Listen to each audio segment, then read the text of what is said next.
Ford ഇന്ത്യയുടെ ഫ്യൂച്ചറിനെ പറ്റി ഒരുപാട് റൂമേഴ്സും പരാതികളും കൺഫ്യൂഷൻസും എല്ലാം നിറഞ്ഞു നിൽക്കുന്ന ഒരു സമയമായിരുന്നു കുറച്ചു കാലമായിട്ട് ഇന്ത്യൻ മാർക്കറ്റിൽ.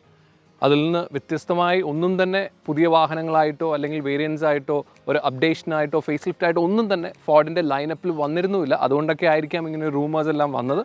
എന്താണെങ്കിലും ഇപ്പോൾ ഫൈനലി ഒരുപാട് ആളുകളുടെ ആഗ്രഹം, ഒരുപാട് ആളുകൾ ചോദിച്ചതും എല്ലാം വെച്ചിട്ട് ആസ്പയറിലും അതുപോലെ തന്നെ ഫോർഡ് ഫിഗോയിലും ഒരു ഓട്ടോമാറ്റിക് വേരിയൻറ്റ്, ഡീസലിലില്ല പെട്രോൾ മാത്രം, ഒരു ഓട്ടോമാറ്റിക് വേരിയൻറ്റുമായിട്ട് ഇപ്പോൾ ഫോർഡ് എത്തിയിരിക്കുകയാണ്. ഇത് ഒരു സിഗ്നലാണോ, അവരുടെ ഫ്യൂച്ചർ ഈസ് ഗെറ്റിംഗ് ബെറ്റർ എന്നുള്ള സിഗ്നൽ ആണോ എന്ന് ചോദിച്ചാൽ I am not sure.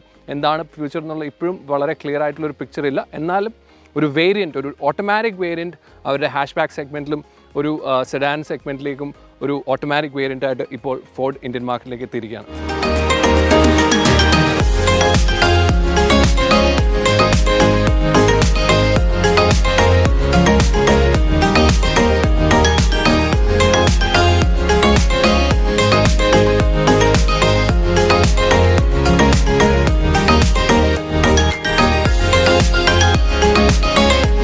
ഫോർഡിൻ്റെ Figo എന്ന് പറയുന്ന ഹാഷ് ബാക്ക് 2010 ഇന്ത്യൻ മാർക്കറ്റിൽ ആദ്യമായി എത്തുന്നത്. അന്ന് അതിൻ്റെ ഒരു പെർഫോമൻസ് എന്ന് പറയാനില്ല, അതിൻ്റെ ഒരു സ്റ്റെബിലിറ്റി, ആ വാഹനത്തിൻ്റെ ഒരു സുഖം കൊണ്ടു നടക്കാനുള്ള ഒരു കോൺഫിഡൻസ്, ഇതെല്ലാം ശരിക്കും അനുഭവിച്ച ഒരാളാണ്. കാരണം എനിക്ക് ആ വാഹനം ഉണ്ടായിരുന്നു. അതുകൊണ്ട് ഞാൻ കൊച്ചിൻ, ബോംബെ, ഡൽഹി ഇതെല്ലാം ഞാൻ ഒറ്റയ്ക്ക് ട്രാവൽ ചെയ്തിരുന്നു. പക്ഷേ ഈ പറയുന്ന പോലെ ഹൈ എൻഡ് സേഫ്റ്റി ഫീച്ചേഴ്സ് ഒന്നും തന്നെ അതിനകത്ത് ഉണ്ടായിരുന്നില്ല. എന്നാൽ പോലും ഒരുപാട് നല്ല ഒരു ഡ്രൈവും നല്ലൊരു സ്റ്റെബിലിറ്റിയും എല്ലാം ആ വാഹനം തന്നു. അതുകൊണ്ട് തന്നെയാണ് സെക്കൻഡ് ജനറേഷൻ 2015 വന്നപ്പോഴും ഞാൻ ആ വാഹനം തന്നെ വാങ്ങിക്കാനും കാരണമായത്. അതും ഞാൻ ഈ അടുത്തിടയ്ക്ക് വരെ ഞാൻ ആ വാഹനം ഉപയോഗിച്ചിരുന്നു. നല്ല രീതിയിൽ തന്നെ അതിൻ്റെയും ഒരു ഡീസലായിരുന്നു രണ്ടും.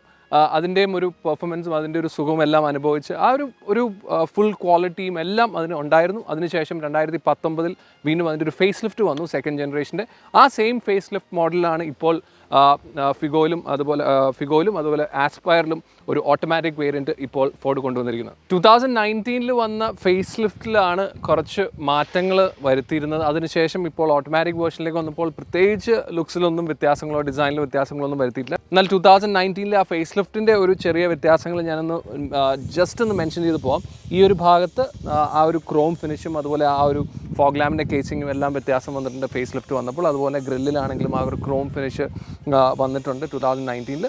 വേറെ ഒരു വ്യത്യാസവും 2019 ഫേസ് ലിഫ്റ്റ് വന്നപ്പോൾ ഈ ഒരു ഫിഗോയ്ക്ക് വന്നിട്ടില്ല.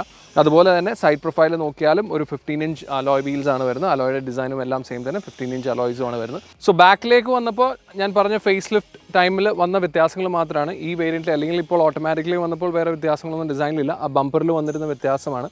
ഈ ഒരു ബ്ലാക്ക് ക്ലാഡിങ് കൊടുത്തിരിക്കുന്നത് ഫേസ് ലിഫ്റ്റ് വേർഷനിലാണ് വന്നിരിക്കുന്നത്. അതുപോലെ തന്നെ ഈ ഒരു ബമ്പറിൻ്റെ കുറച്ചും കൂടി പുറത്തേക്ക് തള്ളി വന്നിട്ട് ഇത്രയും ആ ഒരു സ്പേസ് ഉണ്ടായിരുന്നില്ല. അതുപോലെ തന്നെ ബൂട്ട് തുറക്കാൻ അന്നും ഇവിടെ ഒരു ബട്ടണോ കാര്യങ്ങളൊന്നുമില്ല. ഒന്നുമില്ല അകത്ത് അല്ലെങ്കിൽ കീടേണ്ടി വരും, അല്ലെങ്കിൽ കീയിൽ നമുക്ക് പ്രസ് ചെയ്ത് പിടിച്ചു കഴിഞ്ഞാൽ നമുക്ക് തുറക്കാൻ പറ്റും.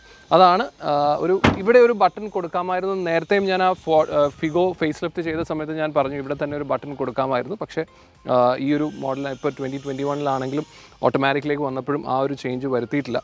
സോ അതാണ് ഇതിൻ്റെ ബാക്ക് സൈഡ്. ഇനി കാണേണ്ടത് ഇതിൻ്റെ ഇൻറ്റീരിയറാണ്. നമുക്ക് ഇൻറ്റീരിയർ നോക്കാം. 2019 വന്ന ഫേസ് ലിഫ്റ്റ് മോഡലായിട്ട് നോക്കുമ്പോൾ വലിയ വ്യത്യാസങ്ങളൊന്നും ഇൻറ്റീരിയറിൽ വന്നിട്ടില്ല. അന്ന് 2019 വന്ന വ്യത്യാസം ഞാനൊന്ന് പറഞ്ഞേക്കാം.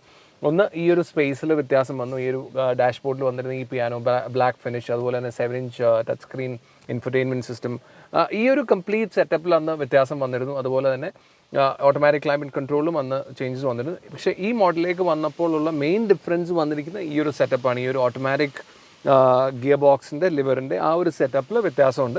അതാണ് നമ്മൾ നേരത്തെ കണ്ട ഫിഗോയിൽ നിന്നൊരു വ്യത്യസ്തമായിട്ട് വന്നിരിക്കുന്നത്.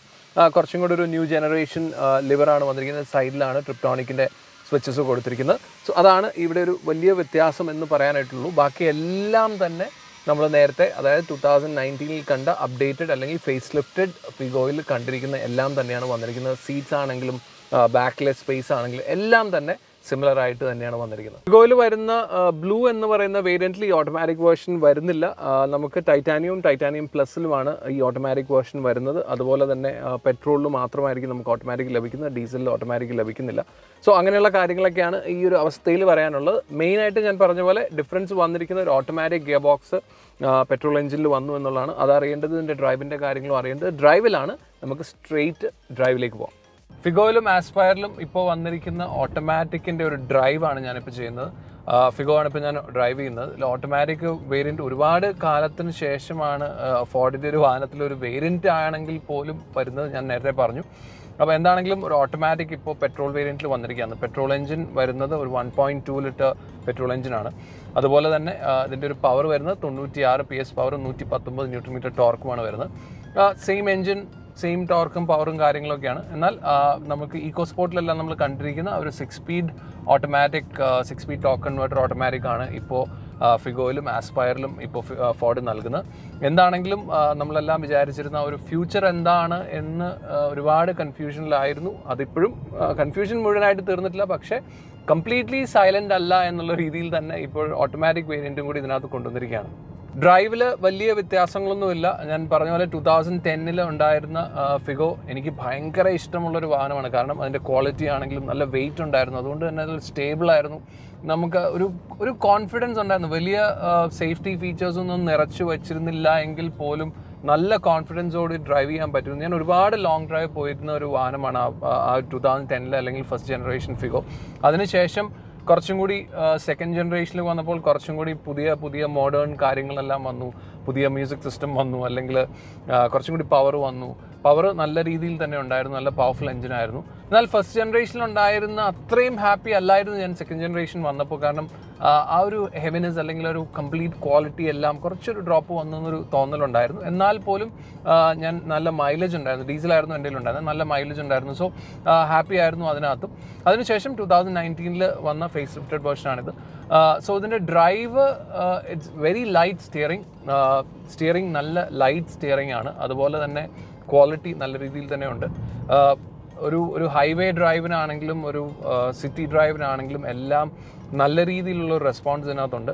പെട്രോൾ എഞ്ചിൻ്റെ മൈലേജ് ഒരു കൺസേൺ തന്നെയാണ്. ഇപ്പോൾ കമ്പനി പറയുന്നത് 16 ആണെങ്കിൽ പോലും നമ്മൾ ഡ്രൈവ് സമയത്ത് എനിക്ക് തോന്നുന്ന ഒരു 12 to 13 ആണ് നമുക്ക് കിട്ടുന്നത്. സോ പെട്രോൾ എഞ്ചിൻ ആയതുകൊണ്ട് ഒരു കൺസേൺ മൈലേജിലുണ്ട്. പക്ഷേ ഡീസൽ എഞ്ചിനിൽ നല്ല രീതിയിൽ മൈലേജ് ഉണ്ട്. ഓൾമോസ്റ്റ് എനിക്ക് തോന്നുന്ന ഒരു 20-22 ഒക്കെ മൈലേജ് ഈസി ആയിട്ട് നമുക്ക് കിട്ടും ഡീസൽ എഞ്ചിനിൽ. പക്ഷേ ഡീസൽ എഞ്ചിനിൽ ഓട്ടോമാറ്റിക് വരുന്നില്ല. ഫസ്റ്റ് ജനറേഷൻ ഫിഗോ മുതൽ നോക്കിക്കഴിഞ്ഞാൽ ഹാൻഡ്ലിങ് എടുത്തു പറയേണ്ട ഒരു കാര്യം തന്നെയാണ്. അത് ഫസ്റ്റ് ജനറേഷനിലാണെങ്കിലും സെക്കൻഡ് ജനറേഷനിലാണെങ്കിലും ഫേസ് ലിഫ്റ്റ് വന്നപ്പോഴെല്ലാം ഹാൻഡ്ലിങ് എടുത്തു പറയേണ്ട ഒരു കാര്യം തന്നെയാണ്. അതുപോലെ തന്നെ ബ്രേക്കിംഗ് ആണെങ്കിലും തെറ്റ് പറയാനൊന്നുമില്ല.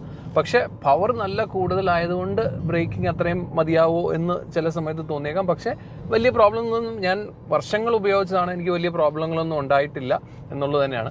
അതുപോലെ ഇപ്പോൾ ഈ ഓട്ടോമാറ്റിക് വേരിയൻറ്റ് വരുമ്പോൾ അതിനകത്ത് നമുക്ക് ഒരു സ്പോർട്ട് മോഡും കൂടെ കിട്ടുന്നുണ്ട്. സ്പോർട്ട് മോഡിൽ നമുക്ക് ട്രിപ്ടോണിക്കും ഉണ്ട്. നോർമൽ ഡിയിലാണെങ്കിൽ അല്ലെങ്കിൽ സ്പോർട്ട് മോഡിലല്ലാതെ നമ്മൾ ഓടിക്കുന്ന സമയത്ത് നമുക്ക് ട്രിപ്ടോണിക് കിട്ടത്തില്ല. സ്പോർട്ട് മോഡിൽ നമുക്ക് ട്രിപ്ടോണിക്കും കിട്ടും. സോ 96 PS പവർ എന്ന് പറയുന്നത് ഞാനിപ്പോൾ ഡ്രൈവ് ചെയ്യുന്നത് ഡിയിൽ ഇട്ടിട്ടാണ്. നോർമൽ ഓട്ടോമാറ്റിക് മോഡിലാണ് ഞാനിപ്പോൾ ഇട്ടിരിക്കുന്നത്. തെറ്റില്ലാത്തൊരു പവർ നമുക്ക് ഫീൽ ചെയ്യുന്നുണ്ട്. ഇനി അത് നമുക്ക് പതുക്കെ സ്പോർട്ട് മോഡിലേക്ക് ഒന്ന് ഇട്ട് നോക്കാം. So this is different. ഇതൊരു കയറ്റവും കൂടിയാണ്. സ്പോർട്ട് മോഡിൽ ഇടുമ്പോൾ ഒരു ഹ്യൂജ് ഡിഫറൻസ് ആണ് നമുക്ക് ഫീൽ ചെയ്യുന്നത്. കുറച്ചും കൂടെ RPM ഹെവി, കുറച്ചും കൂടെ ഹോൾഡ് ചെയ്തിട്ടാണ് RPM ഷിഫ്റ്റിലേക്ക് വരുന്നത്. So this is shifting. ഇപ്പോഴാണ് ഷിഫ്റ്റ് ചെയ്ത് 5th നിന്ന് 6th പോയത് ഈ ഒരു സമയത്താണ്. So shifting takes time. കാരണം സ്പോർട്ടിലായതുകൊണ്ട് RPM കുറച്ചും കൂടെ ബാൻഡ് കൂടുതലായിട്ടാണ് നമുക്ക് വരുന്നത്. Now so this is 3rd, 4th,